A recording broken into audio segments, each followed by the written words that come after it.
V petek smo v Kulturnem domu Smlednik prisluhnili predstavitvi knjige prvenca Milene Stare, upokojenke iz Dragočajne, ki nosi naslov Sledovi vrtnic. Podnaslov knjige Drobci iz mojega življenja pa govori o tem, da je v njej izbrala kratke avtobiografske pripovedi, kot tudi svoje pesmi in nekaj krajših dramskih del. Mileno Stare iz Dragočajne so krajani poznajo kot aktivno članico lokalne skupnosti, ki že 13 let skrbi za župnijsko pogovorno skupino Pogovor za dušo.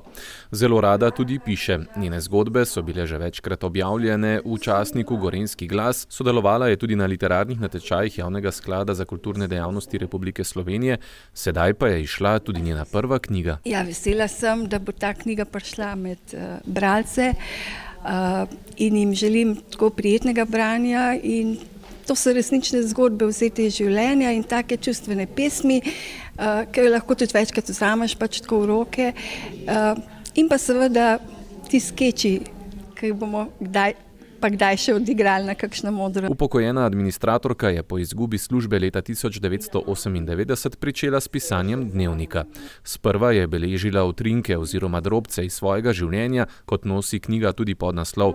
Opisovala pa je tudi pripetljaje svojih bližnjih in okolice, ki jo je zaznamovala. Pol se je pa nabirali, pol sem pa začela tudi pesmi pisati, pa enodejanke, po domače skeče, in potem se je tega toliko nabral, da mi je Marjeta Žebovec, ki me je skozi spremljala, pač predlagala, da bi vse skupaj dali v knjigo.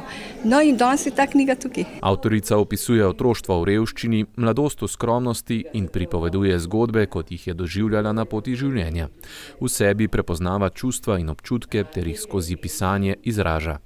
Knjigo, ki jo krasijo tudi fotografije iz osebnega arhiva Milene Stare, je uredila in v samozaložbi izdala urednica in lektorica Marjeta Žebovec. Predvsem bi poudarila to, da je Milena zelo nadarjena pisateljica, da se zna izražati, zna povedati, kaj čuti, kaj doživlja, zna sploh pri humorističnih zgodbah, dve sta zelo hecni, zna razporediti snov tako, da se človek potem na koncu res smeji.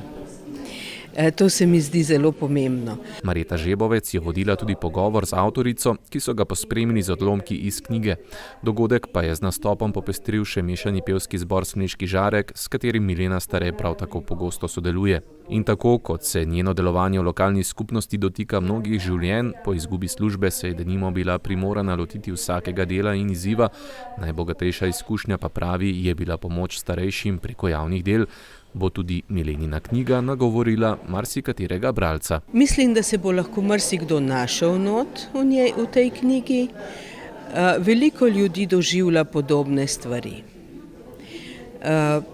Marsikdo sicer ne prepoznava čustev v sebi in občuti in bo mogoče s tem, ko bo knjigo bral, laže šel tudi vase. Laže prepoznaval tudi svoja čustva, občutja, doživljanje.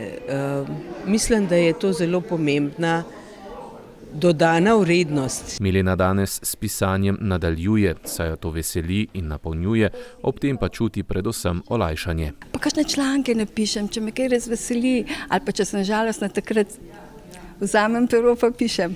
A ne, tudi če je to ob 2 zjutraj, se napiše pesem.